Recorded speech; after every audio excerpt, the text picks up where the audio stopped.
Hi everyone, I wanted to let you know that now you can get 14 days free trial in my online studio where you can come in and check it out, try out some of the videos, the different programs, and the journeys that we have going on. If you're interested, you can just click the link below in the description, and that's it.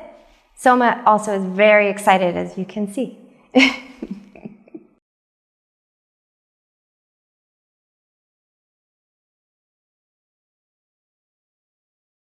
How the different positions of the feet work in upward facing dog. After years and thousands of up dog practices, I'm trying to figure out the optimal upward facing dog yet. Thank you. Okay, I totally understand your question. Thank you for asking, and I'm going to show you some options. So I guess there's kind of like 3 different ways you can do an up dog with your feet. Maybe there's more. I mean, there's likely more, but I'm just going to show you 3. So one that I like to do is with toes tucked. And I like this because then I can transition in different ways and utilize my feet to move from that pose to another pose. Another one that you're kind of probably familiar with and that you likely see in a lot of photos is this one. So if you look at my feet, they're quite pointed. There's a long line from my pelvic girdle down through the toes. And this might be the more kind of traditional upward dog that you see. Then there's this one where I add more of a flex to my feet, drawing the tops of my feet towards my shins. And you can see that when I go from here to here, that there's a backing off of the shoulder girdle. So when I'm here, I'm much farther forward, which can also be that it puts more of an arc into the lower back. When I'm here, I'm not as far forward, and therefore the kind of pressure it can put into the lower back can be absolved or can release. Also, there's an engagement difference. So when I'm here, it really requires me to press down through the tops of my feet, engage my quads, cinch my waist to traction my lower back, and root into the earth to lift. But the focus here is the quads. I'm sweating. This requires a lot of quads. When you back off, then it's moving the muscle engagement more into the lower legs, into the fronts of the shins.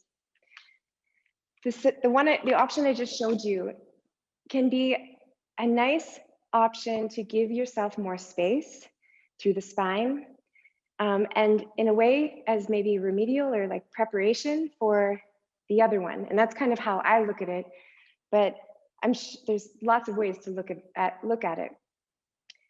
Remember, I would say to try both, to experiment with both, to like go inside of your body, feeling the difference. Like, okay, when I do the one where my toes are more pointed and I'm on the tops of my feet, the whole top, which is this one.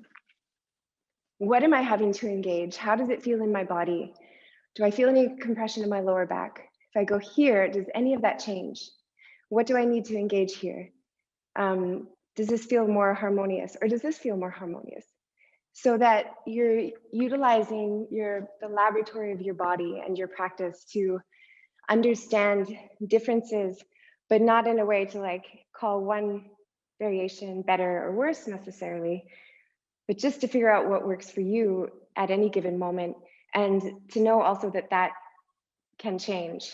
I used to do the more traditional, and then I moved to having more of a flex in my feet to feel more connected and buoyant. One thing that can happen in this more kind of regular one, let's call it regular, because this is kind of how we see up dogs in pictures and videos and how we're taught to do it. But what can happen is if we're not really utilizing our feet, then we lose a lot of our whole body engagement, which can cause dumping. And that dumping, the area of dumping in that particular position can be into the lower back. So when you take it from here to here, you're like zing, way more active. Your feet are ignited. Now, if you keep that same ignition as you move to here, you'll feel that the muscular engagement changes.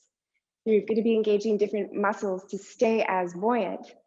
But if you take on the technique of being engaged and you move it into that other variation, then that will improve the up dog, your feet in up dog and the up dog overall.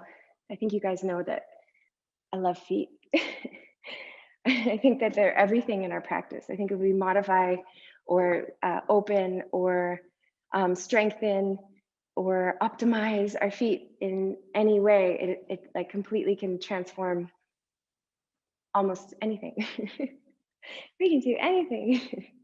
Okay, not really, but I think that feet are really important. So I would say experiment with those two, and see which one works for you at any given moment, and try to practice staying engaged through both of them.